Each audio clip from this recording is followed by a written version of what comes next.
and welcome back to our channel BeABetterSelf. আজ আমরা মেকআপের একটা খুব ইম্পর্টেন্ট পার্ট দেখে নেব, যেটা হলো আই মেকআপ। একটা বেসিক ডে আই মেকআপ কিভাবে করতে হয় সেটা আজকে আমরা শিখব। আগের দিন আমরা বেস মেকআপ দেখেছিলাম, সেজন্য আজকে আমরা আই মেকআপ দেখব। যেহেতু বেস মেকআপ আমাদের আগের দিন দেখা হয়ে গেছিল, সেহেতু আজকে আমাদের মডেল বেস মেকআপ করেই বসেছে। আমরা সরাসরি চলে যাচ্ছি আই মেকআপ দেখতে। আই মেকআপের জন্য প্রথম যেটা করা দরকার সেটা কনসিলার ইউজ করব আমরা আইলিডের ওপরে, যাতে একটা ইভেন স্কিন টোন আসে এবং পরে যখন আই শ্যাডো অ্যাপ্লাই করা হবে কালারটা খুব ভালো করে ফুটে ওঠে। নেক্সট স্টেপ হলো গিয়ে আইব্রাউ। আইব্রাউকে আমাদের প্রথম কভার করতে হবে ব্রাউ পেন্সিল এবং ব্রো কারা দিয়ে। তারপরের স্টেপই হলো গিয়ে ব্রো বোন হাইলাইটার। এই আমাদের ব্রো পেন্সিলের মধ্যেই একদিকে ব্রো বোন হাইলাইটার আছে এবং ব্রো পেন্সিল আছে। আইশ্যাডো অ্যাপ্লিকেশনের প্রথম স্টেপ হলো এই ক্রিজ এরিয়াতে একটা ব্রাউন কালার অ্যাপ্লাই করতে হয়।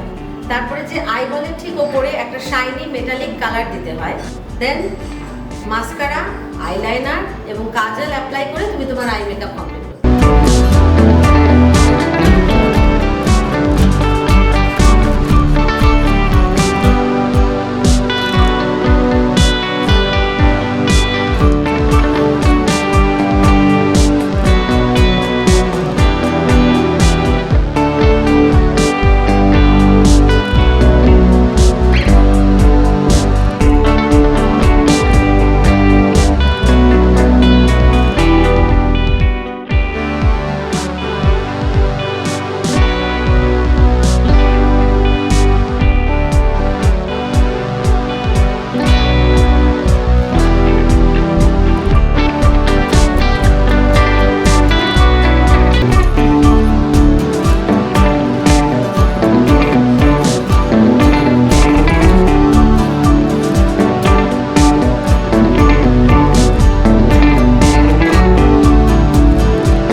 এই ভিডিওটি যদি আপনাদের ভালো লেগে থাকে তাহলে লাইক করুন, কিছু জানার থাকলে কমেন্ট বক্সে কমেন্ট করুন এবং শেয়ার করুন। সাবস্ক্রাইব করতে ভুলবেন না এবং বেল আইকন যেন অবশ্যই প্রেস করবেন।